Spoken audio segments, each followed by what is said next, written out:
From ESPN, you're listening to 30 for 30 Podcasts. My name is Jody Avirgan.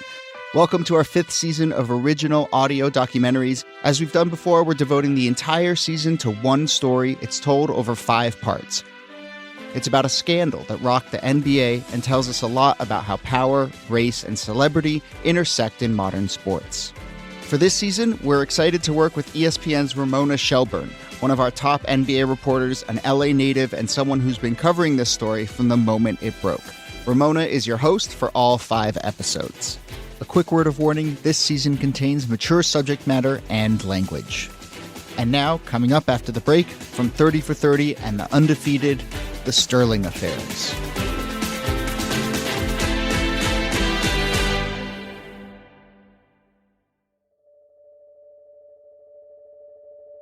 Shelly Sterling thought she was just going to return some clothes to Neiman Marcus when she got in her Mercedes-Benz station wagon and made the drive from Malibu to Beverly Hills.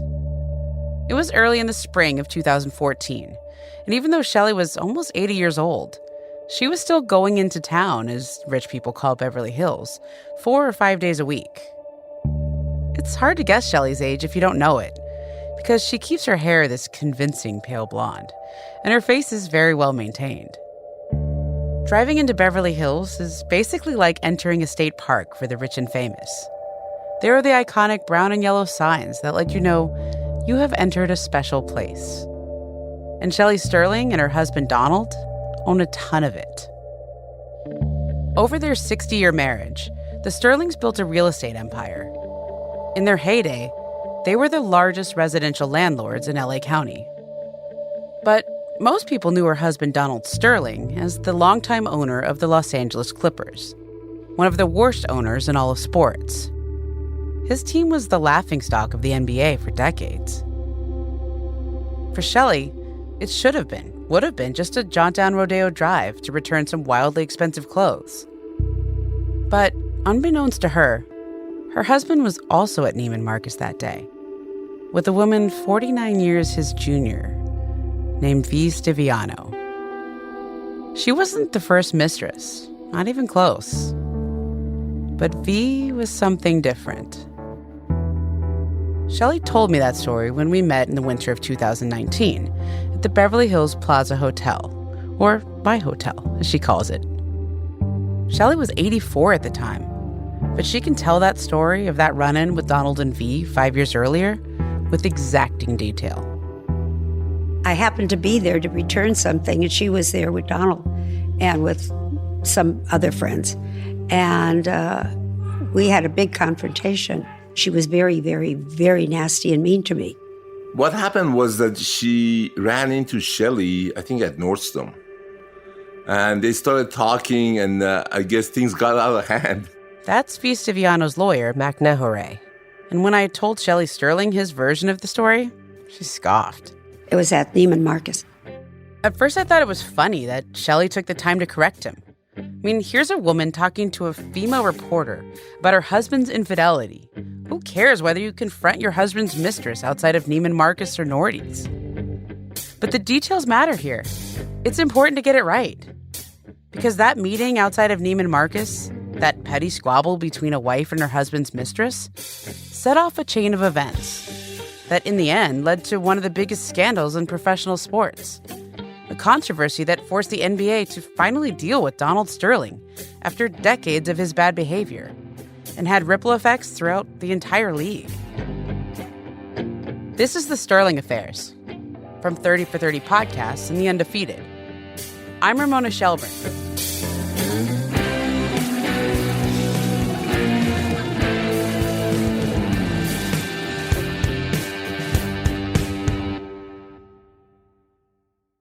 I've covered basketball in LA for a long time. The NBA is a league of huge personalities and even bigger egos fighting for power. And if you want the real score, that's the game you have to follow. I learned pretty quickly that there's no other owner in basketball with quite the same personality or ego as Donald Sterling. Sterling wasn't a basketball guy. He was a personal injury lawyer. And then he got filthy rich off of real estate. That's what he was really good at. I could never understand why he even kept the Clippers when his reputation as an owner was so bad. But that's because I always assumed that deep down he wanted what everyone in the game is supposed to want. To win. But rich people like Donald Sterling, multi-billion-dollar rich people, don't live in the same world as the rest of us. Don't play by the same rules. When you have enough money, it's like you're rubber. Everything just bounces off of you. Even 3 decades of driving an NBA franchise into the ground. When you're as rich as Donald and Shelley, you get to tell yourself that everything is fabulous. I feel fabulous. They're fabulous. Fabulous. He was just so fabulous. I was born and raised in LA, and I've never heard anyone use the word fabulous as much as these two do. They were fabulous. It was just fabulous. Even their court battles. I want to thank everybody who has helped me, my attorneys. They were fabulous.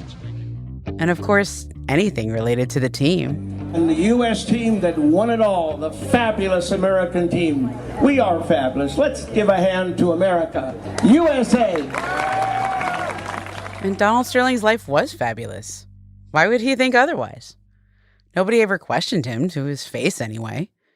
He did whatever he wanted. He said whatever he wanted. He had relationships with whomever he wanted. I didn't know V. Stiviano back then. And yes, that is her real name. V, just the letter V with a period. She was born Maria Vanessa Perez, but changed her name to V. Stiviano at about the same time she'd met Donald at a Super Bowl party in 2010. Before that, she'd been trying desperately to climb out of the poverty that she'd grown up in. She'd been running a food truck business and trying to work her way onto reality TV shows, and cozying up to whomever was the most relevant, powerful, or famous. Then she met Donald. There's an unwritten contract between young women and their very rich, but much older sugar daddies that helps each side pretend it's about love and not sex for money. Never talk about age. Pretend looks don't matter. Money in her maze bags are gifts. And never, ever humiliate the wife. But V. Stiviano either didn't know or didn't care, because she broke every last rule in the mistress terms and agreements. She went right at Shelley. She said to the people in the office, I'm going to own the office one day. And she said to the Clipper people, she says, this is going to be my team one day. I mean, just bold, really bold. And it all got back to me, you know. She kept telling people she was going to be the next Mrs. Sterling. Catherine Bauman is one of Shelley's best friends and a longtime Clippers fan. She would stalk Shelley. She would watch where Shelley would go, and then she'd show up. And I do remember the one time she went into the restroom where Shelley was, just paraded around, showed off herself, then Shelley walked out. At Clippers games, the entire extended Sterling universe was usually there and usually just feet from one another. Sometimes Shelley and Donald sat in their courtside seats together, and V sat in her seats directly across the court. Other nights, V would sit next to Donald and Shelley was nowhere to be seen. Clipper players like Ryan Hollins and Matt Barnes got used to V being around. You couldn't not notice her. She would just parade around the arena, and it's like, it was so awkward. Like, we kind of know what's going on, but you're doing it in front of our faces as if we're silly. And so it was an odd situation. Nobody liked her. We knew why she was here, and we all thought it was crazy to begin with, but, it wasn't our place to speak on it at the time. Clippers employees often got caught in the middle of this bizarre triangle. Shelley would call team president Andy Roser, demanding that V not be allowed in the building. And then Donald would call Roser and ask him to leave 4 tickets for her. These were relationships begging to implode.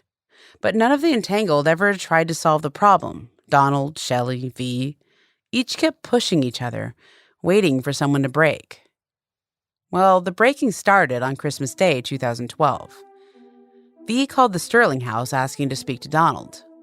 We were all sitting down Christmas Day having dinner, and she called. Shelley was mortified. The family was sitting at the dinner table waiting for Donald as he's pacing on the tennis courts outside, fighting with his mistress. I don't know, they had some argument, and the family heard about it, and it wasn't a good scene. The fight with Shelley started when he hung up. Not that that was uncommon. Even without V, they fought often. But this was escalating. Shelley and Donald's youngest son, Scott, had to step in before it got physical. He confronted his father and demanded he stop this nonsense with V and stop disrespecting his mother like this. It was a big moment, but nothing came of it. A week later, Scott died. It was first reported to be a pulmonary embolism, but later revealed to be an overdose. He was 32. And I don't think people realize this, but you lost a child. I know. Right around then. January 1st. Shelley was devastated. I was going through the motions of living. It wasn't just that the fight with V was a last volatile moment between Donald and Scott. When Scott died, Donald stayed with V instead of going home to his wife as she grieved. It was too much. She kicked Don out of the house. Shelley needed breathing room, and I think Don had pushed the envelope a little too far. I really thought that we probably were going to be getting a divorce. But Shelley and Donald had been together too long, been through too much together, had too much of their lives and their money intertwined. They did not divorce. The situation simply continued to deteriorate over the next year as Donald spent more and more time with V. Plus, Shelley was starting to learn about the gifts. V posted pictures on Instagram. V driving the $240,000 red Ferrari that Donald had bought her, and the Range Rover, and the 2 Bentleys. Shelley also found out that Donald had bought V a $1.8 million duplex. When I found out that he had paid for all the cars and he paid for this house, I was furious. It was that anger that Shelley brought to Neiman Marcus with her returns on the fateful day that she encountered Donald and V. It wasn't the first time the two women had run into each other or argued, but this time Shelley decided she'd had enough. And that's when I decided I was going to sue her. On March 7, 2014, Shelley Sterling filed a lawsuit in California Superior Court against V. Stiviano, seeking the return of all those gifts from Donald. Donald and Shelley Sterling were worth multiple billions of dollars and had done what the ultra-rich do, put all their money and property into a joint trust. Every dime that the Sterlings spent cost each of them a nickel. Therefore, Shelley argued, the money that Donald used to pay for the gifts was just as much hers as it was his. So she turned to the courts. If that sounds a little extreme, well, you don't know the Sterlings. Calling a lawyer is how they get out of bed in the morning. To say they're litigious is like saying there's traffic on the 405. And besides, suing to get what they want had proven incredibly effective for the Sterlings over the years. Most people didn't have the means or the stomach to battle them in court. They'd settle before they starved. She kept saying to Donald, you better have her drop the lawsuit. And he'd say, oh, she won't really go through with it, but she's just doing it for effect. And she says, well, she better drop the lawsuit. But here's how the lawsuit, the courtroom product of a bedroom dispute, really came to change everything. For some time now, V had been recording her conversations with Donald. Sweetie, I'm sorry. I'm so sorry, too. We made a giant mistake, both of us. And according to V and her lawyer, Donald was aware she was making the tapes. So she told him that I'm going to start taping you to remind you what you told me and how you told me. He'd been forgetting things he said to her, and the tapes were a way of reminding him. And she was taping them everywhere.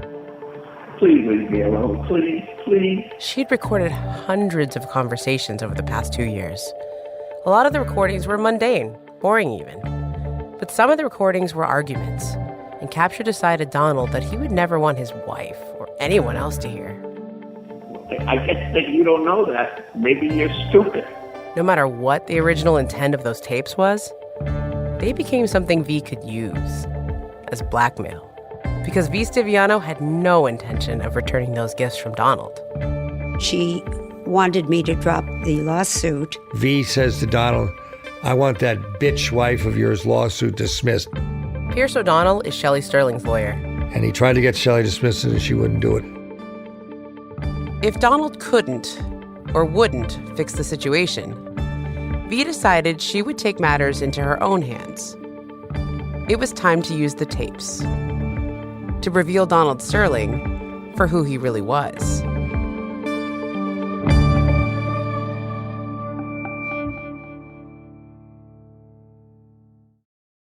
On April 9th, 2014, a Clippers executive assistant texted V on behalf of Donald.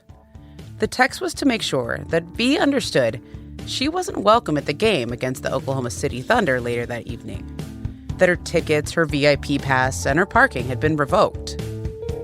V responded with a series of escalating texts, saying she was going to the game anyway, and then some veiled threats. I would hate for Staples Center to get involved in what's going on. 3 hours later, she got a response. Mr. Sterling said to let me know if you need anything. We don't want to have any issues at the game. V had her opening. No. You tell Mr. Sterling that I don't need anything, nor do I want anything. But thanks for asking. Let the games begin. Attached to the text was an audio file. And when the Clippers employee opened the file, she heard this. In your lousy Instagrams, you don't have to have yourself with walking with black people. And it bothers you. Yeah, it bothers me a lot that you want to broadcast that you're associating with black people. You don't have to. You associate with black people. I'm not you and you're not me. You're supposed to be a delicate white or a delicate Latina girl. I'm a mixed girl. It was shocking. The Clippers assistant immediately emailed the file to Clippers president Andy Roser. And that's how Shelley learned about the tape, too. I didn't even know that the tape was sent to the Clippers until somebody at a game told me that they said they received a tape from her. And I said, well, what is the tape about? So I said to Andy Roser, I said, Andy, what are you doing about this? And he says, oh, well, she'll never do anything. Roser had worked for Donald Sterling for nearly 3 decades. He did what everybody learns to do after a while. Stay out of the really ugly stuff. Donald and Shelley had cleaned up their own messes for 6 decades. He figured they'd eventually make this one go away too. But they didn't. Shelley told her lawyers about the tapes, and they in turn went to V's lawyer and demanded to hear them. And that's when V. Stiviano made her big move. I got a call by a trusted, confidential source who said, you have to hear this. Mike Walters was the news director at TMZ at the time. Now he runs his own celebrity news site, The Blast. The first thing I did was say, who's Donald Sterling? I had heard the name. I knew that Donald Sterling was important, but I had no idea that he owned the Clippers. Even for someone from TMZ, whose job was breaking the internet with the juiciest, most controversial stories, this felt like something different. I received the audio and said, oh my God. Why are you broadcasting? I'm not broadcasting Why are you anything. taking pictures with minorities? Why? What's wrong with minorities? What's wrong with black people? Nothing. How about your whole life? Every day. You could do whatever you want. You could sleep with them, you could bring them in, you could do whatever you want. The little I ask you is not to promote it on that and not to bring them to my games. It was the most repulsive, disgusting, unbelievable audio or moment that I'd ever heard in my lifetime come out of somebody's mouth that then once I realized who they were, how much impact that may have. But no one in the Clippers world seemed to realize.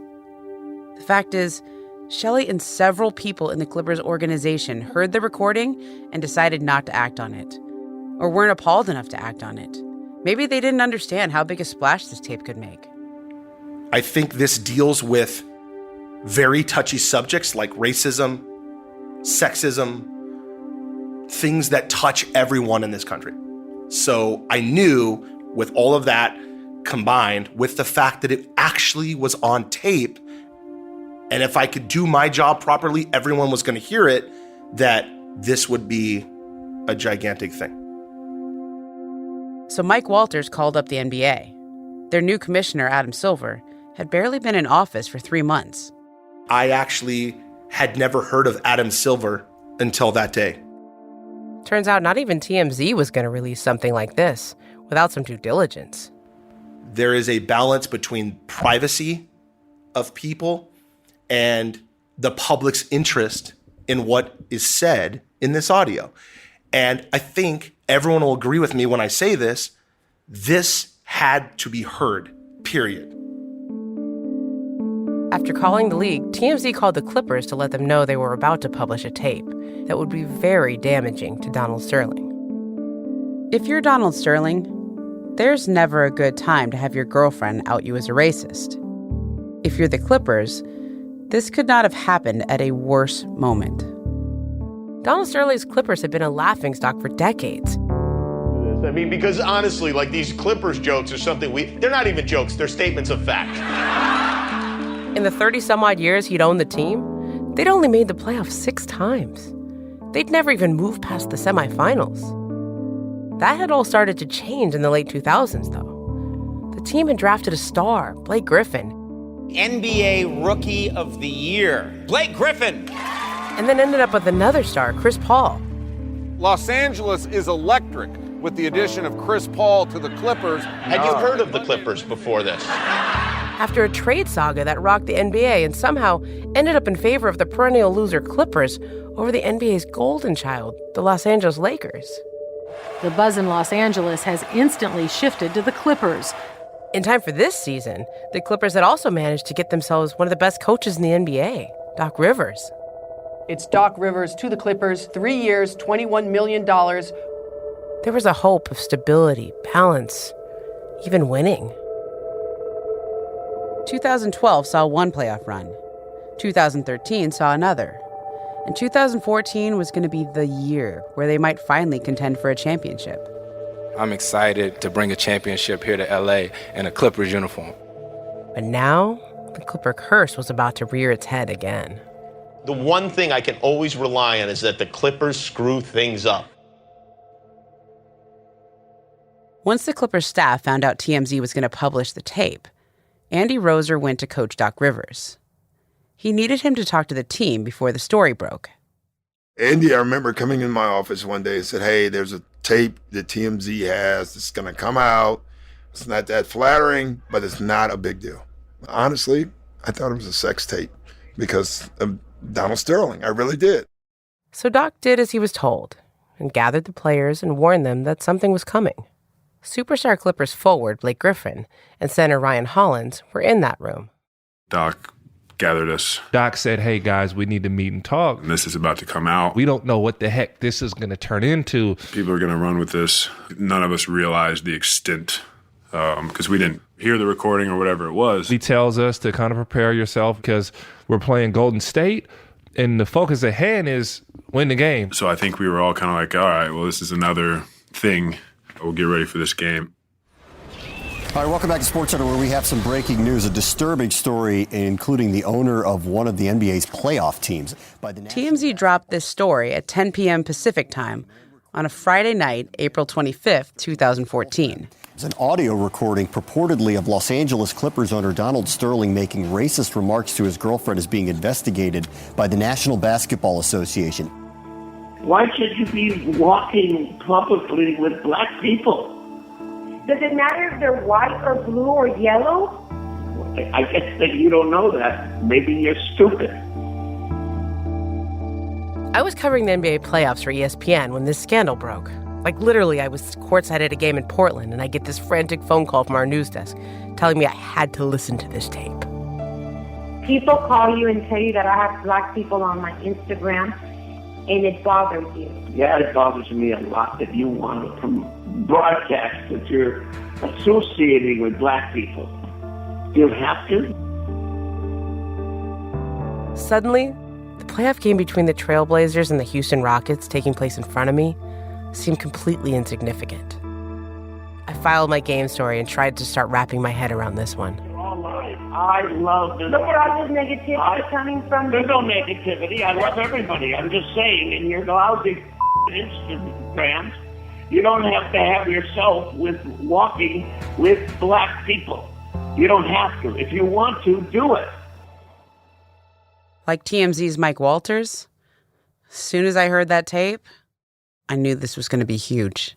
The disgraced Clippers owner in the spotlight. Sterling has a long history of questionable behavior. Donald Sterling has the mentality of an antebellum slave master. It's obviously appalling. It's very disturbing. But to be quite honest with you, I wasn't too surprised. Within hours, the audio of Donald Sterling making racist remarks to V. Stiviano had gone viral. Sterling, how do you feel about suing the Clippers? Sterling. TMZ's cameramen and reporters swarmed the lobby of the Clippers team hotel.